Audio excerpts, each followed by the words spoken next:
তাদের দৃষ্টিভঙ্গি আছে যে নির্বাচন বেশি দূর গড়ালে দেশে অন্যরকম পরিস্থিতি তৈরি হতে পারে, সেটা সাংবাদিক হিসেবে আশরাফ কায়সার ভাইয়ের জন্য বিপদ হবে, রাজনীতিবিদ হিসেবে আমার জন্য বিপদ হবে। তাদের কাজের উপরে পারফরমেন্স বেস অটো রিনিউয়াল হবে। সরকারকে একটা ফ্রিডম দেওয়া, সরকারকে স্পেস দেওয়া। নুরুল হক নূর, রাজনৈতিক দল হিসেবে এই বিষয়ে আপনাদেরও মন্তব্য জানতে চাই। যেমনটি আমরা দেখছি যে বর্তমান সময়ে যে বিতর্ক, সেটি হচ্ছে 18 মাসের মধ্যে নির্বাচন নাকি সংস্কারের 18 মাস পরে যে হবে নির্বাচন। আচ্ছা, প্রথম হচ্ছে যে আমি এই বক্তব্যটি পরিষ্কারভাবে শুনি নাই, তো আপনাদের রেফারেন্স থেকে আর কথা বলতে হচ্ছে। এটা যদি হয় তো এটা তো একটা ভয়ঙ্কর বক্তব্য যে সংস্কার প্রস্তাবনার পরে 18 মাস পরে হবে নির্বাচন, কমপক্ষে 18 মাস। তো স্বাভাবিকভাবেই কিন্তু আশরাফ কায়সার ভাই তো আই থিঙ্ক রাজনৈতিক দলগুলোর মতো অত খুব বেশি তারা নাই যে দ্রুত সময়ের মধ্যে নির্বাচন। তারপর একজন সচেতন নাগরিক হিসেবে তাদের দৃষ্টিভঙ্গি আছে যে নির্বাচন বেশি দূর গড়ালে দেশে অন্যরকম পরিস্থিতি তৈরি হতে পারে, সেটা সাংবাদিক হিসেবে আশরাফ কায়সার ভাইয়ের জন্য বিপদ হবে, রাজনীতিবিদ হিসেবে আমার জন্য বিপদ হবে। সেই জায়গা থেকে কিন্তু তিনি বলছেন যে এটা তো আরেকটা অনিশ্চয়তা তৈরি করবে।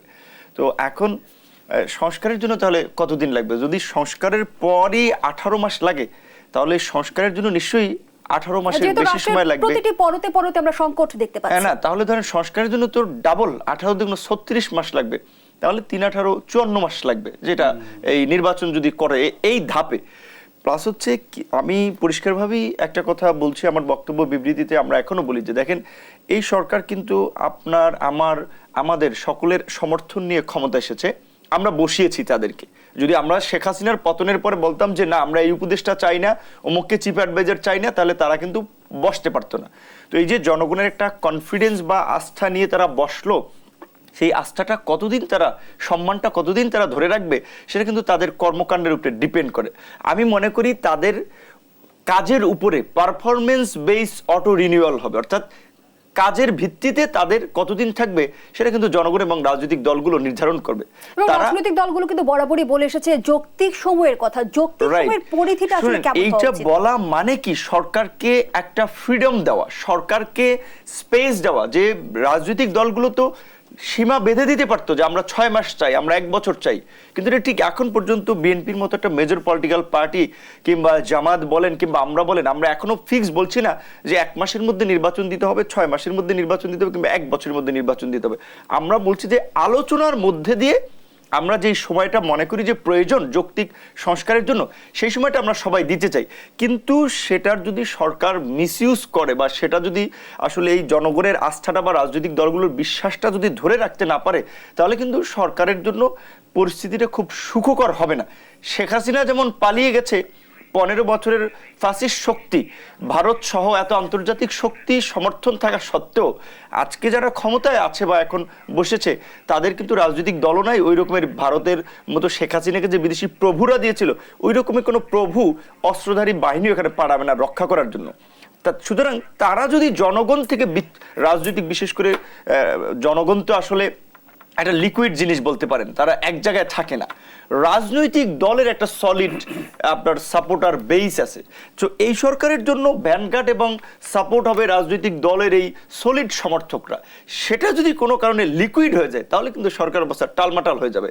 আর এই যে সরকারের যে ধরনের বক্তব্যগুলো আসছে নির্বাচন নিয়ে, সেটা কিন্তু জনগণ এবং রাজনৈতিক দলের সমর্থনটাকে লিকুইড করার দিকে যাচ্ছে।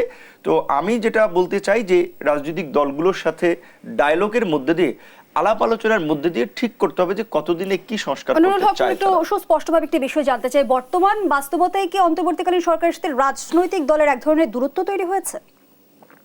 এখন আমি বললে সরকারের সাথে আমার সম্পর্কটা খারাপ হতে পারে, কিন্তু আমার সম্পর্ক খুব ভালো আছে, কারণ অনেক উপদেষ্টাকে ব্যক্তিগতভাবে ভালোভাবে চিনি, তারা আমাদের রাজনৈতিক অনেক প্রোগ্রামে এসেছে, প্রতিবাদে দাঁড়িয়েছে।